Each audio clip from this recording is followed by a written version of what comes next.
A very good afternoon, dear students. કેમ છો બધા? Welcome to LPS group of education.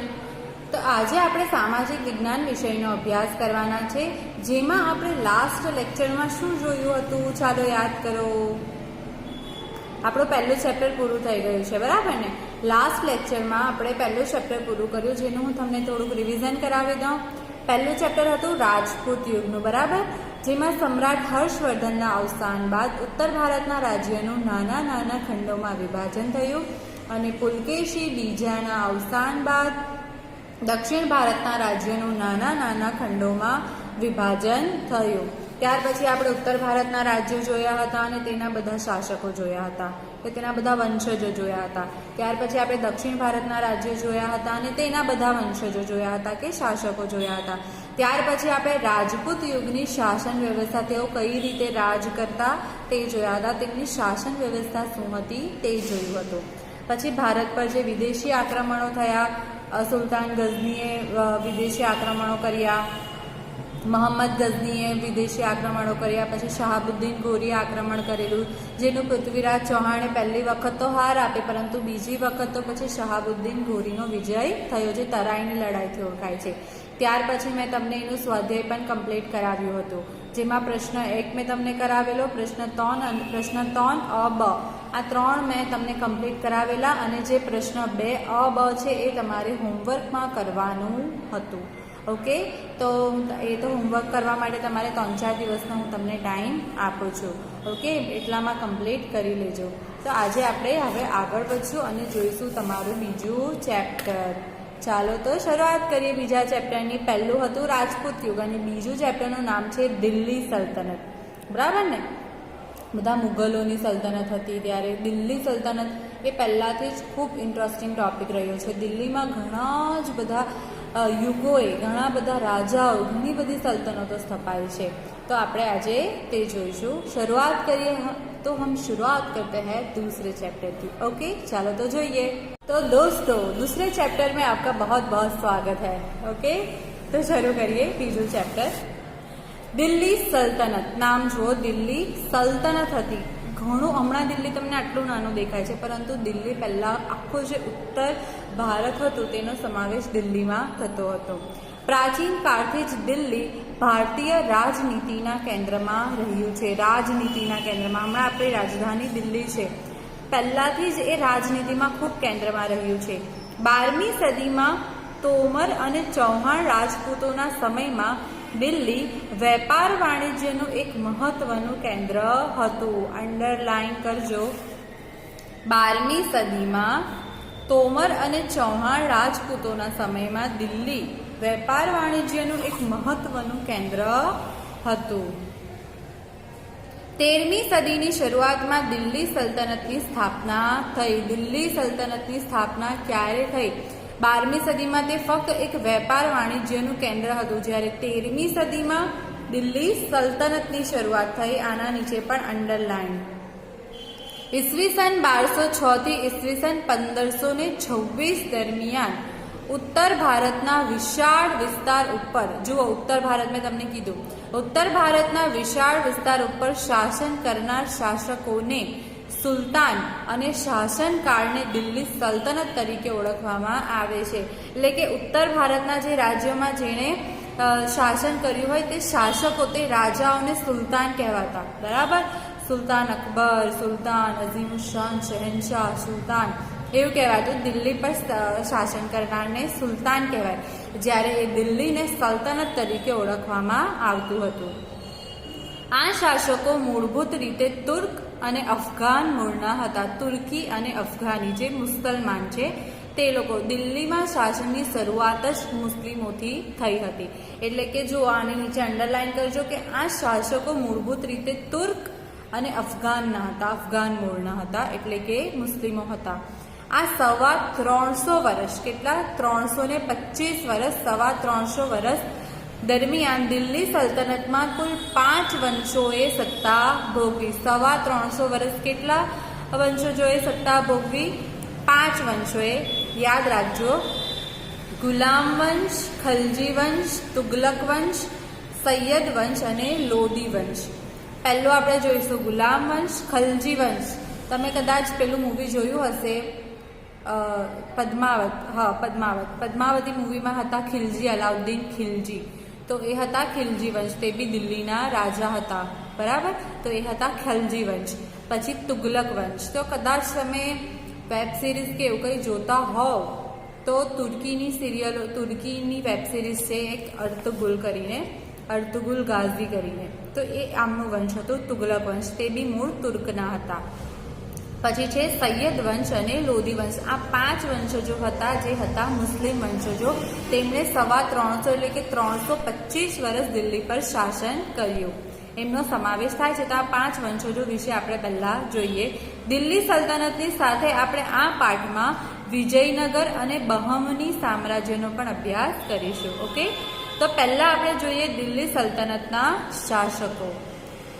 Delhi સલ્તનતમાં સૌથી પહેલો વંશ હતો ગુલામ વંશ. તો ગુલામ વંશમાં કોનો સમાવેશ થાય છે તે જોઈએ. જુઓ, 325 વર્ષ એ લોકોએ આ 5 વંશજોએ શાસન કર્યું, જેમાં ઈસવીસન 1206 થી 1290 એટલે કે 84 વર્ષ જેટલું શાસન કોણે કર્યું? ગુલામ વંશે. 1206 થી 1290 એટલે કે 84 વર્ષ. વિચારો તમે. તો ઈસવીસન 1192માં તરાઈના બીજા યુદ્ધમાં આપણે જોયું કે તરાઈની પહેલી લડાઈમાં તો પૃથ્વીરાજ ચૌહાણનો જ વિજય થયો હતો, જ્યારે તરાઈની બીજી લડાઈમાં શહાબુદ્દીન ઘોરીનો વિજય થયો હતો. તો બીજા યુદ્ધમાં શહાબુદ્દીન ઘોરીએ પૃથ્વીરાજ ચૌહાણની સામે નિર્ણાયક વિજય મેળવી દિલ્હી સલ્તનતની સત્તાનો પાયો નાખ્યો. એટલે દિલ્હી સલ્તનતનો પાયો કોણે નાખ્યો? તો શહાબુદ્દીન ઘોરીએ. બરાબર છે. મુહમ્મદ ગોરીના ગુલામ કુતુબુદ્દીન ઐબક મામલુક વંશનો હતો. કોનો ગુલામ? મોહમ્મદ ગોરી એટલે કે શહાબુદ્દીન ગોરી. માત્ર 5 વર્ષના તેના શાસનકાળમાં તેણે સલ્તનત સત્તાને જાળવી રાખવાનો પ્રયત્ન કર્યો. એટલે કે સલ્તનતના ટુકડા ન થાય તેનું તેણે ખાસ ધ્યાન રાખ્યું. આખી એક સલ્તનત બની રહે તે પર તેણે વધારે ધ્યાન આપ્યું. કોણે? શહાબુદ્દીન ગોરીએ. તેમણે કેટલા વર્ષ શાસન કર્યું? ફક્ત 5 વર્ષ. ઈસવીસન 1210માં પોલો રમતા ઘોડા પરથી પડી જવાના કારણે તેમનું મૃત્યુ થયું. શહાબુદ્દીન ઘોરીનું મૃત્યુ કઈ રીતે થયું? તો પોલો રમતા ઘોડા પરથી. તમે કદાચ આ પોલોની રમત તમને ખ્યાલ હશે, ખબર? ઘોડા પર બેસવાનું હોય, ઘોડો દોડે, તેની સાથે સાથે આપણા હાથમાં સ્ટીક હોય, ગોલ્ફ સ્ટીક આવે ને, ગોલ્ફ સ્ટીક હોય. એ ગોલ્ફ સ્ટીકથી દડાને આપણે મારતા ઘોડા પર બેસી જ રહેવાનું. ઘોડો દોડે તેની સાથે આપણે એ દડાને પણ મારવાનું, એ કરતાં આગળ સુધી લઈ જવાનું. તો તેને પોલોની રમત કહેવાય. તો એ પોલો રમતા ઘોડા પરથી તે પડી ગયા હતા અને તેના કારણે તેમનું મૃત્યુ થયું હતું. કોનું? શહાબુદ્દીન ઘોરીનું. જો 1206માં ગુલામ વંશની સ્થાપના થઈ અને 1210માં તેમનું મૃત્યુ થયું. એટલે આશરે 5 વર્ષ જેટલા થયા સમયગાળો. 4-4.5 વર્ષ. એટલે કે એમણે અહીંયા રાઉન્ડ ફિગરમાં 5 વર્ષ આપી દીધેલું છે. એટલે 5 વર્ષ જેટલું શહાબુદ્દીન ઘોરીનું શાસન રહ્યું. કુતુબુદ્દીન ઐબકના અવસાન બાદ તેનો ગુલામ અને જમાઈ ઇલ્તુત્મિશ ગાદીએ આવ્યો. કોણ ગાદીએ આવ્યો? ઇલ્તુત્મિશ. અંડરલાઈન કરજો. જો બધા રાજાઓના નામની નીચે અંડરલાઈન કરજો, જેથી તમારે રાજાઓના નામ શોધવાના પડે. પહેલા હતા શહાબુદ્દીન ઘોરી, પછી આવ્યા તેમના કુતુબુદ્દીન ઐબક કે જે તેમના ગુલામ હતા. બરાબર. પછી આપણે જોઈએ તેમના જમાઈ ઇલ્તુત્મિશ ગાદીએ આવ્યા. તેણે સલ્તનત સત્તાને સર્વોપરી બનાવવા માટે ચહેલગાન કાઉન્સમાં આપ્યું છે 4 ગાનની સ્થાપના કરી. એટલે કે 40 તુર્ક અમીરોના દળની રચના કરી, એટલે કે મંત્રીમંડળની રચના કરી, એવું આપણે અહીંયા સમજી લઈએ. હમણાં આપણે જોઈએ છીએ કે લોકસભામાં કેટલા બધા બેસેલા હોય છે. તો એ બધા મંત્રીમંડળો હોય છે. અલગ અલગ રાજ્યના અલગ અલગ મંત્રીઓ હોય અને તેમને અલગ અલગ કામ સોંપી દેવામાં આવે. તો તેવી જ રીતે આજે હતા કોણ? ઇલ્તુત્મિશ. ઇલ્તુત્મિશે પણ 40 તુર્કોની રચના કરી. એટલે કે 40 તુર્ક અમીરોના દળની રચના કરી. અમીર એટલે કે મંત્રી. મુસ્લિમ લોકો આજે અમીર હોય તેને મંત્રી જ કહે. બરાબર. મંત્રી એટલે કે અમીર. તો 40 તુર્ક અમીરોના દળની રચના કરી, જેને ચહેલગાન એટલે કે 4 ગાનથી ઓળખવામાં આવે છે. તો તેની રચના કોણે કરી? તો ઇલ્તુત્મિશે. તેણે રાજધાનીનું સ્થળાંતર લાહોરથી દિલ્હી કર્યું. એટલે કે પહેલા રાજધાની હતી લાહોર, પરંતુ પછીથી તેણે દિલ્હી રાજધાની કરી નાખી. ઇલ્તુત્મિશને ગુલામ વંશનો સાચો સ્થાપક માનવામાં આવે છે. અંડરલાઈન કરજો. કોને ગુલામ વંશનો સ્થાપક માનવામાં આવે છે? સાચો સ્થાપક તો તે હતા ઇલ્તુત્મિશ. પોતાના એક પણ પુત્રને સુલતાન બનાવવા યોગ્ય ન સમજતા ઇલ્તુત્મિશે પોતાની કાબેલ પુત્રી રઝિયાને પોતાની ઉત્તરાધિકારી જાહેર કરી. ઇલ્તુત્મિશના જે પુત્રો હતા તે જો આપણે જોયું હતું કે જે રાજા હોય ને તે વંશ ટુ વંશ આવે રાજા, એટલે કે એક રાજા હોય તે તેના પુત્રને જ રાજા બનાવે. પરંતુ ઇલ્તુત્મિશે શું કર્યું કે તેના પુત્ર એના એક પણ પુત્ર રાજા બનવાને કાબિલ એમને લાગ્યો નહીં, કે રાજા બનવાને કાબિલ એમનો એક પણ પુત્ર ન હતો, જેથી તેમણે પોતાની પુત્રી જે એકદમ કાબિલ હતી, એકદમ યોગ્ય હતી, રઝિયા સુલતાના, તેમણે ગાદીએ બેસાડી પોતાના અવસાન પછી. એટલે એક પણ એ જ્યારે જીવતા હતા ત્યારે જ તેમણે કહી દીધેલું કે મારા પછી મારી પુત્રી છે તે રાજા બનશે, એટલે કે સુલતાના બનશે. પુત્રી રઝિયા, એમની પુત્રીનું નામ હતું રઝિયા. કદાચ તમે સિરિયલોમાં આ બધું નામ સાંભળ્યું હશે. મૂવીનું પણ નામ છે રઝિયા સુલતાન, અને સિરિયલ આવતી હતી આઈ થિંક કદાચ તો રઝિયા સુલતાન કરીને સિરિયલ પણ આવતી હતી. તો એમાં આમનું બધું આપેલું છે કે ઇલ્તુત્મિશે પોતાના પુત્રને રાજા બનવાને યોગ્ય ન સમજતા પોતાની પુત્રી રઝિયાને પોતાની ઉત્તરાધિકારી એટલે કે પોતાના પછી એ રાજા બનશે તેવું જાહેર કર્યું. હવે આગળનો પેરેગ્રાફ જોઈએ. ઇલ્તુત્મિશના અવસાનના થોડા સમય બાદ તેની પુત્રી રઝિયા સુલતાના દિલ્હીની ગાદીએ આવી. બરાબર, ઇલ્તુત્મિશે કહ્યું હતું કે મારા પછી મારી છોકરી, મારી પુત્રી એ જ ઉત્તરાધિકારી બનશે, રાજા બનશે. તો તેમના અવસાન બાદ રઝિયા સુલતાના ગાદીએ આવી, જે દિલ્હીની ગાદીએ આવનાર પ્રથમ મહિલા શાસક હતી. દિલ્હીની ગાદીએ આવનાર પ્રથમ મહિલા શાસક કોણ હતી? તો રઝિયા સુલતાન. એ સમયના ઇતિહાસકાર મિનહાજ એ સિરાજ પણ સ્વીકારે છે, એટલે એ સમયે જે ઇતિહાસકાર હતા, ઇતિહાસ લખનારા હતા, તે પણ શું સ્વીકારે છે કે રઝિયા સુલતાના તેના બધા જ ભાઈઓમાં સૌથી વધુ કાબેલ અને સક્ષમ હતી, એટલે તે બરાબર જ હતી રાજા બનવા માટે.